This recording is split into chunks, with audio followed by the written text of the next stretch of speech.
नमस्कार सगळ्यांना। श्री स्वामी समर्थ, श्री स्वामी समर्थ, जय जय स्वामी समर्थ।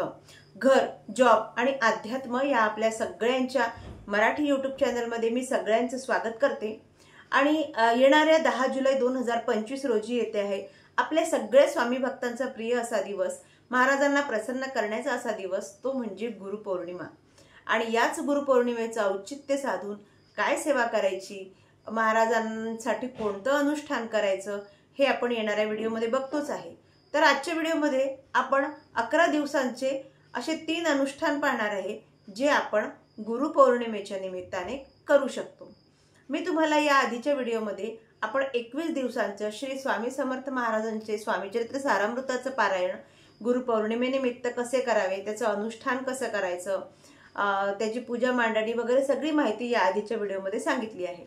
पण आजच्या व्हिडिओमध्ये आपण 3 अशा सेवा बघणार आहोत ज्या आपल्याला फक्त 11 दिवसांच्या अनुष्ठानासाठी करायच्या आहे।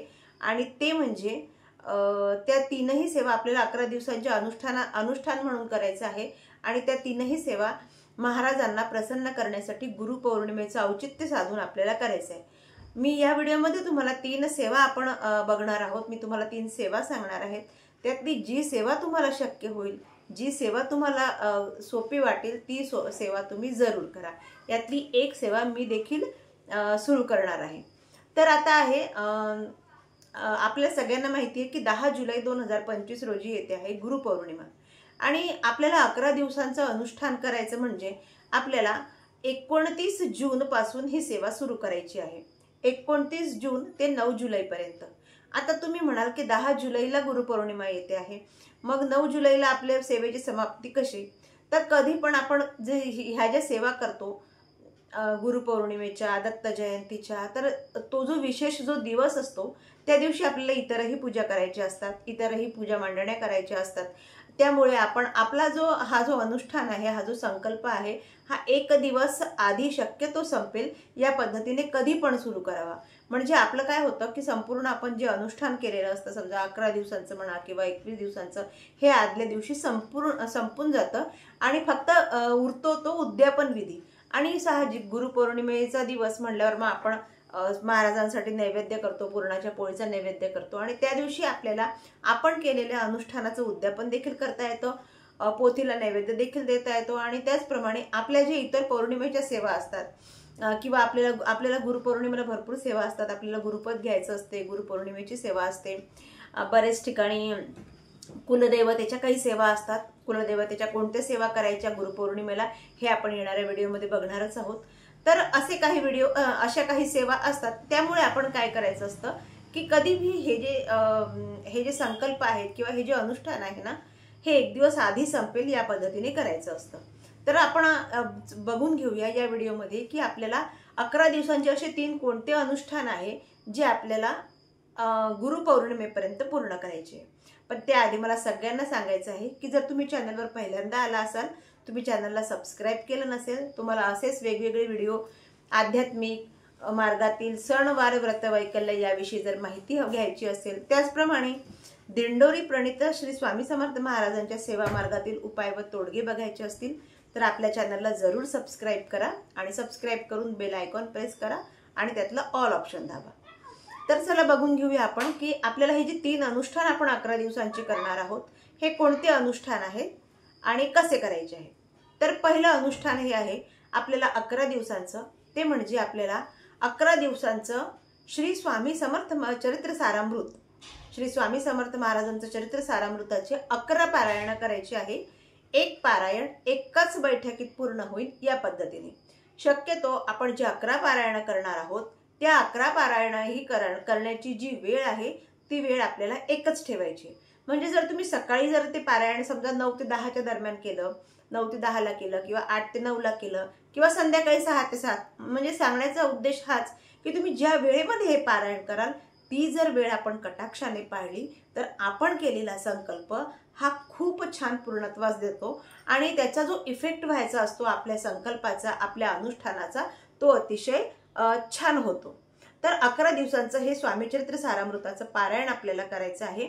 त्याआधी आपल्याला स्वामी महाराजांच्या केंद्रात जाऊन आपल्याला एक नारळ, खडीसाखर आणि उदबत्तीचा एक छोटासा पुडा किंवा 2 उदबत्त्या ठेवून महाराजांना आपल्याला आपण हा संकल्प कशासाठी करतो आहे, आपण हे पारायण कशासाठी करतो आहे हे सांगायचं आहे. त्यांना मनोमन प्रार्थना करायची आहे, अगदी मनापासून त्यांना विनवणी करायची आहे की मी ह्या कारणासाठी ही पारायण करत आहे, तर तुम्ही माझे हे काम पूर्ण करा.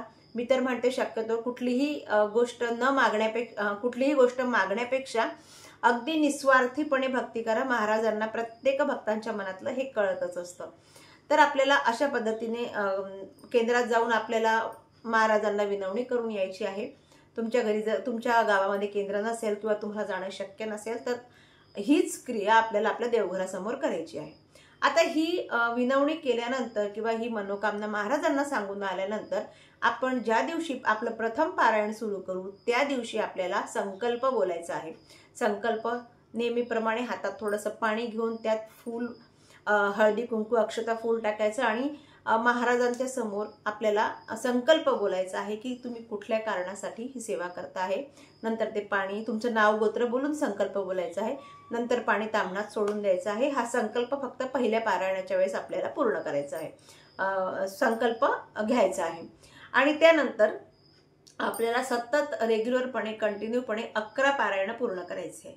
एक पारायण हे एकाच बैठकीत पूर्ण होईल अशी सहसा याच पद्धतीने पारायण आपल्याला करायचं आहे. एक पारायण एकाच बैठकीत पूर्ण करायचं आणि शक्यतो पारायणाची वेळ ही तुम्ही एकच नियमितपणे पाळा.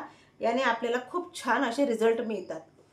तर हा झालं आपलं पहिलं अनुष्ठान. आता दुसरं अनुष्ठान काय करायचं आहे? दुसरं अनुष्ठान, जर का तुमच्याकडे तब्येतीविषयक समस्या असेल आणि तुम्हाला अशी कुठली तरी अशी समस्या असेल किंवा ज्यामधून तुम्हाला निघता येत नाहीये, म्हणजे थोडक्यात अशक्यप्राय अशी गोष्ट आहे आणि तुम्ही सतत ती समस्या तुम्हाला भेडसावत आहे, अशा समस्येतून बाहेर निघण्यासाठी ही सेवा आहे. आणि ही सेवा म्हणजे स्वामी समर्थ महाराजांनी दिलेल्या तारक मंत्राची सेवा. तर ही सेवा कशी करायची? आपल्याला दररोज 29 जून पासून 9 जुलैपर्यंत एकाच वेळी एकाच बैठकीत आपल्याला 11 तारक मंत्राचं पठण करायचं आहे, 11 वेळेस. आणि हे पठण करताना आपल्याला अगदी शांतचित्ते मनोभावाने महाराजांना प्रार्थना करायची आहे. तारक मंत्र हा महाराजांनी स्वतः दिलेला आणि सर्व भक्तांना तारुण देणारा मंत्र आहे, म्हणूनच याला तारक मंत्र असं म्हणतात. तर ही जी सेवा आहे तारक मंत्राची खूप छान सेवा आहे. ज्याप्रमाणे स्वामी चरित्र सारामृताची सेवा आहे त्याचप्रमाणे तारक मंत्राची देखील अतिशय अनुभवसिद्ध ही सेवा आहे.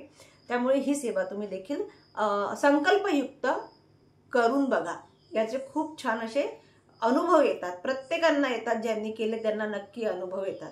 तर ही झाली तारक मंत्राची सेवा. आणि तिसरी सेवा आहे 11 दिवसांची महाराजांची नैवेद्य आरती सेवा. आता नैवेद्य आरती सेवा काय असते?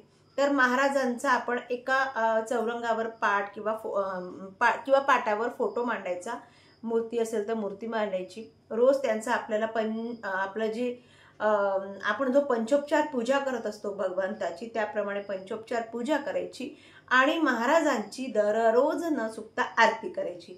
आरती झाल्यानंतर जय जयकार करायचा आणि महाराजांना आरती झाल्यावर लगेच नैवेद्य अर्पण करायचा. ही झाली 11 दिवसांची नैवेद्य आरती सेवा. आता ह्या तीनही सेवेतली तुम्हाला जी सेवा आवडेल ती सेवा तुम्ही नक्की कंटिन्यू करा. पण मला तुम्हाला एकच सांगायचं आहे की ह्या सगळ्या सेवा करताना वेळ जर तुम्ही एकच ठेवली ना तर त्या कुठल्याही सेवेचे जे रिझल्ट मिळायचे आपल्याला ते खूप छान मिळतात.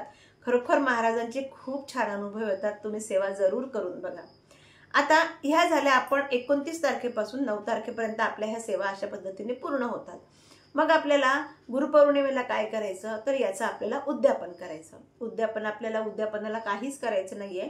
दुसऱ्या दिवशी आपल्याला महाराजांचं गुरुपौर्णिमेच्या निमित्ताने गुरुपद घ्यायचं आहे. गुरुपद कसं घ्यायचं हे आपण पुढे बघणारच आहोत येणाऱ्या व्हिडिओमध्ये. गुरुपद घ्यायचं आणि महाराजांच्या आवडीचा छानपैकी नैवेद्य महाराजांना अर्पण करायचं. आणि आपण जसं संकल्प करतो ना त्या पद्धतीने आपल्याला संकल्प सोडायचा असतो. कारण बरेच व्हिडिओमध्ये संकल्प कसा करायचा हे सांगतात, पण संकल्प केल्यानंतर तो संकल्प सोडायचाही असतो. तर संकल्प अगदी ज्या पद्धतीने आपण केला त्याच पद्धतीने आपण हे करायचं. आणि मी तुमची ह्या पद्धतीने सेवेचा संकल्प घेतला होता. आज मी ही सेवा पूर्ण केलेली आहे. तुमच्या मनात जसे असेल तसे करा. मी तुमच्यावर पूर्ण विश्वास ठेवलेला आहे अशा पद्धतीने म्हणून. आणि मी हा संकल्प आज पूर्ण करते आहे असं म्हणून ते ताम्हणामध्ये पाणी सोडायचं आहे. ही कुठलीही संकल्प सेवा केल्यानंतर संकल्प सोडणं, बरेच जण संकल्प करतात पण संकल्प सोडत नाही, तर संकल्प हा सोडल्या गेलाच पाहिजे, तेव्हाच ती सेवा संकल्पित सेवा ही पूर्ण होत असते. तर गुरुपौर्णिमेच्या दिवशी संकल्प सोडायचा, महाराजांची छान मस्त मनोभावे पूजा करायची, नैवेद्य आरती करायची, छान पंचपक्वान्नांचा म्हणजे गुरुपौर्णिमेच्या निमित्ताने आपण काहीतरी छान विशेष गोडाधोडाचा नैवेद्य करतो, तो नैवेद्य महाराजांना अर्पण करायचा, गुरुपद घ्यायचं आणि अशा पद्धतीने आपली जी संकल्पित सेवा आहे 11 दिवसांची ती जरूर पूर्ण करायची. आणि गुरुपौर्णिमेचं औचित्य साधून केलेली सेवा ही महाराजांपर्यंत नक्की पोहोचते. अशी कुठलीही सेवा जर आपण मनोभावे केली, शुद्ध अंतःकरणाने केली, तर महाराज त्याचा नक्की स्वीकार करतात. तर आशा करते तुम्हाला व्हिडिओ आवडला असेल. यातली जी सेवा तुमच्याकडून शक्य होत असेल तर जरूर करा. खरोखर महाराजांच्या अनुभवाची तुम्ही प्रचिती घ्या, महाराजांच्या अस्तित्वाची प्रचिती घ्या या सेवेच्या मार्फत. कारण कुठलीही सेवा अशी आपल्याला, कुठलीही गोष्ट आपल्याला इन्स्टंट मिळत नसते की लगेच हात जोडले आणि लगेच परमेश्वर आपल्याला समोर आला म्हणून. त्यासाठी सेवा ही करावी लागत असते आणि त्यासाठी धीर आणि संयम हा ठेवावा लागतो. तर आशा करते तुम्हाला व्हिडिओ आवडला असेल. व्हिडिओ आवडला असेल तर नक्कीच लाईक करा, चॅनलवर पहिल्यांदा असाल तर सबस्क्राईब करा. पुन्हा भेटूया अशाच एका व्हिडिओमध्ये. तोपर्यंत श्री स्वामी समर्थ.